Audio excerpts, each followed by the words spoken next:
आप सब भक्तों में से कौन कौन गुरु मंत्र और राधा नाम का जप करता है, कमेंट में बताना। राधे राधे महाराज जी मेरा प्रश्न गुरु मंत्र के विषय में है। क्या गुरु मंत्र एक स्थान पर बैठकर ही जपना चाहिए, चलते फिरते घर के नहीं, कार्य करते पवित्र अवस्था में चलते फिरते घर के कार्य करते हुए भी गुरु मंत्र जपा जा सकता है, लेकिन हमारा शरीर पवित्र हो, हमारे वस्त्र पवित्र हो और स्थान पवित्र हो तो हम गुरु मंत्र जप सकते हैं। उस गुरु मंत्र में पवित्रता की प्रधानता रहती है और नाम जप में आप चाहे जैसे हो जहां हो हर समय जप कर सकते हो, लेकिन गुरु मंत्र पवित्र अवस्था में वो आप बैठकर काम करते हुए अगर आपको लग रहा है आपके शरीर के वस्त्र पवित्र है, आप पवित्र है और जिस स्थान पर है वो पवित्र है, तो आप निरंतर गुरु मंत्र जप सकते हो। जूते ये चमड़े के अलावा कोई और हो? हाँ, जूते जैसे आप बाथरूम और शौचालय नहीं गए तो मंत्र जप सकते हैं। जैसे हम लकड़ी की पादुका पहनते हैं तो अगर हम लघुशंका जाएंगे तो पादुका उतार देंगे और लघुशंका जाके पैर धो के फिर पादुका पहनेंगे। पादुका पहनकर अगर लघुशंका गए तो उस पर गुरु मंत्र नहीं जप सकते।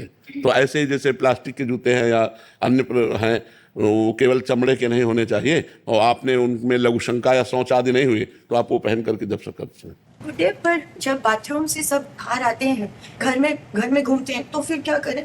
नहीं, चूंकि पवित्र होके आए हैं ना, बाथरूम से निकलेंगे तो पवित्र हो गए। क्या है गुरुदेव, बाकी के लोग घर में?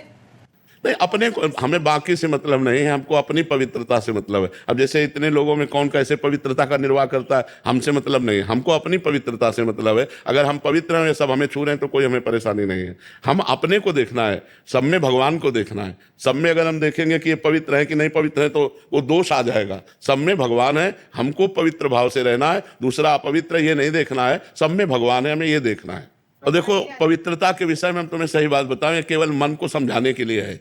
यही मूत्राशय और मलाशय यही तो है ना, ऊपर से चमड़ी ढकी हुई है, बस यही सब भरा हुआ है। तो हमें लगता है कि ज्यादा भगवान की तरफ ध्यान दे, क्योंकि ये शरीर कभी पवित्र हो ही नहीं सकता। एक रेशम की थैली में हम उदाहरण देते हैं, बड़ा रेशम पवित्र होता है और रेशम की थैली में शौच भर दो, लेटरिन भर दो, तो अगर आपको पता है तो आप उसे अपवित्र ही तो मानेंगे ना। तो यहाँ थैली में मलाई भरा है, नहीं भरा है, मतलब सबके भरा है कि नहीं। अब ऊपर से पानी डाल के नहा लिया, हम बोले पवित्र हो गए, और अंदर क्या थैली में भरा है? मल। तो वास्तविक पवित्रता है भगवान का स्मरण, भगवान का चिंतन।